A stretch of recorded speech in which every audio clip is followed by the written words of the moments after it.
Hello दोस्तों, कहानी सुनने से पहले प्लीज़ सब्सक्राइब का बटन दबाएं। मेरा नाम रमेश है। मैं अपने आप को बहुत खुशकिस्मत मानता हूँ कि मेरी शादी रचना से हुई है। रचना और मेरी शादी घर वालों के मर्जी से हुई है। रचना बहुत सुंदर है। शुरुआत में मुझे लगा था कि वो मुझसे शादी को हाँ नहीं कहेगी, लेकिन जब मैं उसे देखने गया तब उसके स्वभाव का पता चला। बहुत अच्छा उनका परिवार था। रचना जब शादी करके मेरी ज़िंदगी में आई तब से मेरी ज़िंदगी बदल गई। सभी मुझे कहते हैं कि मैं बहुत खुशकिस्मत हूँ। अभी मेरी शादी को करीब 3 महीने ही हुए हैं। मेरा सपना था कि मैं बड़े शहर में एक बड़ा शोरूम बनवाऊँ कपड़े का। मैंने रचना को इसके बारे में बताया। रचना को पता है कि यह मेरे लिए कितना बड़ा सपना है। मैं दिन रात इसी में लगा रहता हूँ। बड़ी मुश्किल से मुझे एक जगह मिली, लेकिन पैसे बहुत ज़्यादा थे, इसलिए मैंने अपने गांव की ज़मीन बेचने का फैसला किया था। ज़मीन में मेरे पिता के दूसरे भाइयों का भी हिस्सा था। इसी काम के लिए मुझे कुछ दिनों तक गांव में जाना पड़ रहा था। मैं रचना को चलने को कहा क्योंकि पता नहीं कितना समय लग सकता है, लेकिन उसने कहा कि वो अपने मायके चली जाएंगी। मैंने भी सोचा कि ठीक है। रचना अपने मायके चली गई। मैं गांव चला गया। रचना से फ़ोन पर बात किया करता था। ज़मीन के कागज़ और सारी बातों में समय लग रहा था। इस दौरान मेरी पत्नी से मेरी बात होती रहती थी। मैंने एक शाम उसे फ़ोन किया तो वो कुछ बदली सी ज़्यादा बोल नहीं रही थी। मैंने पूछा, क्या हुआ, तुम ठीक हो? वो बोली कि मुझे आपको कुछ बतानी है। मैंने कहा कि बताओ, क्या बोलना चाहती हूँ। वो थोड़ी देर चुप रही और फिर बोली कि नहीं, अभी नहीं, मैं आपको मिलकर ही बताऊँगी। मैंने भी कहा कि ठीक है, लेकिन मुझे नहीं पता था कि मेरी ज़िंदगी में इतनी बड़ी बात होने वाली है। अगले दिन दोपहर में मैंने जब रचना को फ़ोन किया तो उसने फ़ोन नहीं उठाया। मैंने भी सोचा कि कुछ काम होगा, इसलिए मैंने उस बात पर ज़्यादा ध्यान नहीं दिया। मैं सारा दिन अपने काम में उलझा रहा। काम भी ज़रूरी था क्योंकि वो ख़त्म करके ही मैं जल्दी से रचना के पास वापस जा सकता था। दिन भर के काम के बाद मैंने फिर शाम को रचना को फ़ोन किया, लेकिन इस बार उसका फ़ोन स्विच ऑफ आ रहा था। मैंने फिर सोचा कि शायद किसी काम से गई होगी और मोबाइल स्विच ऑफ हो गया होगा। मैंने रात में फिर किया क्योंकि दिन भर बात न हो, लेकिन रात में ज़रूर बात किया करते थे। लेकिन रात में भी उसका फ़ोन स्विच ऑफ था। अब मुझे थोड़ी फिक्र हुई, लेकिन फिर मैंने सोचा कि वो उसके घर ही है। अगर कुछ बात होती तो मुझे फ़ोन आ ही जाता। थोड़ा बहुत विचार करके मैं सो गया। मैंने सोचा कि उसके घर में किसी को फ़ोन करूं, लेकिन रात में उस समय फ़ोन करना मैंने उचित नहीं समझा, इसलिए मैं सो गया। सुबह उठते ही मुझे यही ख्याल आ रहा था कि मैं रचना से बात करूं। सुबह में मैंने फ़ोन किया, लेकिन अभी भी वही बात, उसका फ़ोन स्विच ऑफ ही था। अब मैंने उसकी मम्मी को फ़ोन किया, लेकिन उन्होंने भी मेरा फ़ोन नहीं उठाया। अब मुझे थोड़ी फ़िक्र होने लगी थी क्योंकि किसी से भी मेरी बात नहीं हो रही थी। करीब 3 दिन तक न रचना का फ़ोन आया न उसकी माँ का। मैं अपने काम में लगा रहा। फिर एक शाम मेरी सास का फ़ोन आया। मैंने पूछा कि रचना कहाँ है। वो बोली, रचना अपनी एक चचेरी बहन के शादी में गई है। शायद वहाँ नेटवर्क नहीं होगा, इसलिए बात नहीं हो पा रही है। मैं भूल गया था। रचना ने मुझे बताया था कि वो वहाँ जाने वाली है। मेरी चिंता थोड़ी कम हो गई और मैं वापस अपने काम में लग गया। रचना वहाँ 5 दिन रुकने वाली थी, इसलिए मैंने सोचा कि शायद 5 दिन तक मेरी रचना से कोई बात नहीं हो पाएगी। मेरा काम भी लगभग ख़त्म हो गया था। मेरे हाथ में पैसे 2 से 4 दिन में आने ही वाले थे। जैसे ही मेरे हाथ में पैसे आए, मैं वहाँ से निकल गया। वहाँ से निकलने के बाद मैं सीधा अपने पत्नी के घर पर ही गया उसे लेने के लिए। जैसे ही मैं वहां पहुंचा, मुझे देखकर मेरी सास खुश होने के बजाय डरी हुई दिखाई दी। मैं थोड़ी देर वहां बैठा और उनसे पूछा कि रचना कहाँ है। वो बोली कि वो अभी आई नहीं है। मैंने बोला कि आई नहीं है, अभी तक उसका फ़ोन भी नहीं लग रहा है। मैंने कहा कि आप मुझे वहाँ किसी का नंबर दे दो, कितने दिन से रचना से बात नहीं हुई। वो कुछ देर सोचती रही, फिर बोली कि अभी मेरे पास नहीं है, मैं आपको किसी से पूछ कर देती हूँ। करीब 8 दिन हो गए थे मुझे रचना से बात किए। मुझे रचना पर गुस्सा आ रहा था कि उसका फ़ोन स्विच ऑफ क्यों है, और साथ उसका फ़ोन काम नहीं कर रहा तो वो किसी के भी फ़ोन से बात कर सकती है, लेकिन उसने मुझसे बात नहीं की।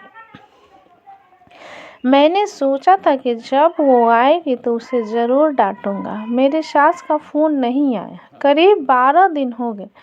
मैं उनके घर वापस गया, लेकिन अब वो भी घर पर नहीं थे, ना ही मेरा फ़ोन उठा रहे थे। अब मेरे मन में बहुत सारे विचार आने लगे कि आखिर बात क्या है जो रचना और उसके घर वालों मुझसे इस तरह का बर्ताव कर रहे हैं। मैंने उन्हें मैसेज किया कि अब मैं पुलिस के पास जाऊंगा। मेरी इस धमकी से शायद वो डर गए और उनका फ़ोन आया। बोली कि बेटा, मैं तुम्हें कुछ बताना चाहता हूँ, तुम घर आ जाओ। अब मेरी चिंता बढ़ती जा रही थी। ऐसी क्या बात है जो ये सब मुझसे छिपा रहे हैं। मेरी पत्नी ने मुझसे 20 दिनों से बात नहीं की थी। मैं अगले दिन उनके घर गया।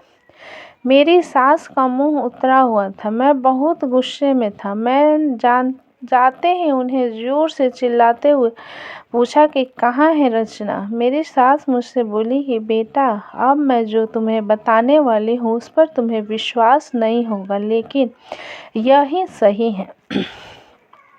वो बोली कि रचना किसी के साथ भाग गई है। मुझे मेरे कानों पर विश्वास नहीं हुआ कि मैंने क्या सुना।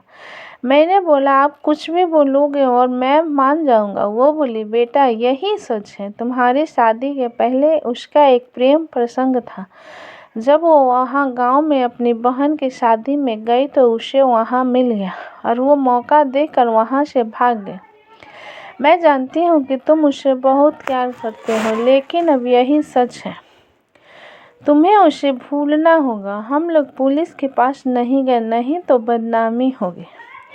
इसलिए हम इस बात को तुमसे छिपा रहे हैं। रचना मेरे साथ 3 महीने तक रही थी। जितना मैं उससे जानता था वो ऐसा नहीं कर सकती थी, लेकिन उसकी माँ यह कह रही थी तो मैं कैसे न मानता। मेरा मन अभी भी मानने को तैयार नहीं था। मेरी सास मेरे आगे रो रही थी, माफ़ी मांग रही थी। इतनी बड़ी बात मेरे घर वालों को पता चली तो उन्हें भी विश्वास नहीं हुआ। रचना स्वभाव से बिल्कुल ऐसी नहीं लग रही थी। रचना की माँ को देखकर मैं और मेरे घर वाले चुप रहे। हमने कुछ बड़ा कदम नहीं उठाया। मैं अपने साथ हुए इस धोखे को बर्दाश्त नहीं कर पाया। मैंने रचना को बहुत प्यार किया और मुझे कुछ भी हासिल नहीं हुआ। रचना नाम से मुझे नफरत हो गई। मेरी ज़िंदगी पर इसका बहुत असर हुआ। मैं जब शोरूम की शुरुआत करने वाला उसके लिए मेरे पास अब सब कुछ आ गया था, लेकिन फिर भी मुझे अब कुछ करने का मन नहीं हो रहा था। किसी के साथ इतना बड़ा धोखा हुआ तो कैसे खुश रह सकते हैं। मेरे घर वाले मुझे संभाल रहे थे। मैंने उसे बहुत ढूंढने की कोशिश की। मैं चाहता था कि वो मुझे मिले तो मैं उससे पूछूं कि आखिर उसने मेरे साथ ऐसा क्यों किया। धीरे धीरे समय बीतता गया। उसे गए अब 7 महीने हो गए थे और मैं भी उसे भूलकर अपनी ज़िंदगी में वापस बिजी होने की कोशिश करने लगी।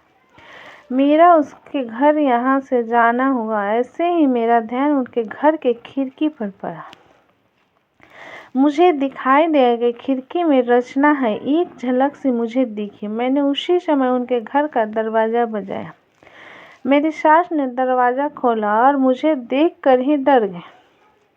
दरवाज़ा खुलते ही मैं अंदर जाने लगा। मेरी सास ने मुझे रोका, लेकिन मैं नहीं माना। अंदर मैं कमरे में गया तो रचना को देखकर मैं हैरान रह गया। रचना व्हील चेयर पर बैठी थी। रचना ने मुझे देखा और उसकी आंखों से आंसू आ गए। मैंने पूछा, ये क्या हुआ? रचना बस रो रही थी। मेरी सास बोली कि बेटा, रचना जब शादी में गई थी तब उसका एक्सीडेंट हो गया था और उसे ऐसी जगह चोट आई जिसके कारण वो चल नहीं सकती। एक्सीडेंट के समय भी बेहोशी में यह कह रही थी कि तुम्हें न बताए, वो बड़े काम के लिए गए हैं। डॉक्टर ने जब बताया कि हो सकता है रचना अब चल न सके और इलाज पर बहुत ज़्यादा पैसा लगेगा, तब न भी मैंने कहा कि दामाद जी को बता देते हैं, लेकिन रचना ने कहा कि मैं उनकी ज़िंदगी खराब नहीं कर सकती। उनका सपना है शोरूम खोलने का। उनकी ज़िंदगी में जाऊंगी तो उन पर बोझ ही बनूंगी। इसलिए रचना ने यह झूठ तुम्हें कहने को कहा ताकि तुम उसे भला बुरा कह कर उसे भूल जाओ, उससे नफरत करो। मेरी पत्नी मुझसे इतना प्यार करती थी। मैंने उससे कहा भी, रचना, अगर मेरे साथ ऐसा कुछ हो जाता तो क्या तुम मुझे छोड़ देती? रचना ने रोते हुए कहा कि ऐसा मत बोलो। रचना ने कहा कि मैं आपकी दोषी हूँ। एक्सीडेंट में हमारा बच्चा जो मेरे गर्भ में था वो भी नहीं बचा। आप मुझे भूल जाए, दूसरी शादी कर लीजिए। मैं आप पर बोझ नहीं बनकर रहना चाहती। रचना की आंखों से आंसू नहीं रुक रहे थे। कितने दिनों उसने इन्हें रोक कर रखा होगा। मैंने रचना को बीते कुछ समय में न जाने क्या कुछ नहीं कहा, लेकिन अब वो रचना एक पल भी अपने से दूर नहीं रखना चाहता था। मैंने रचना की एक बात नहीं सुनी। मैं रचना को अपने साथ ले आया। अब कोशिश यही है कि वो फिर से चल सके। मैंने मेरा शोरूम बेच दिया और उससे अच्छे अस्पताल में रचना को दिखाया। उम्मीद की किरण दिखाई दे रही है। बस मैं यही चाहता हूँ कि वो फिर से अपने पैरों पर खड़ी हो जाए। दोस्तों, कहानी कैसी लगी मुझे कमेंट बॉक्स में लिखें। अच्छी लगी तो प्लीज़ लाइक करें, सब्सक्राइब करें एंड शेयर करें। अपना कीमती समय देने के लिए धन्यवाद।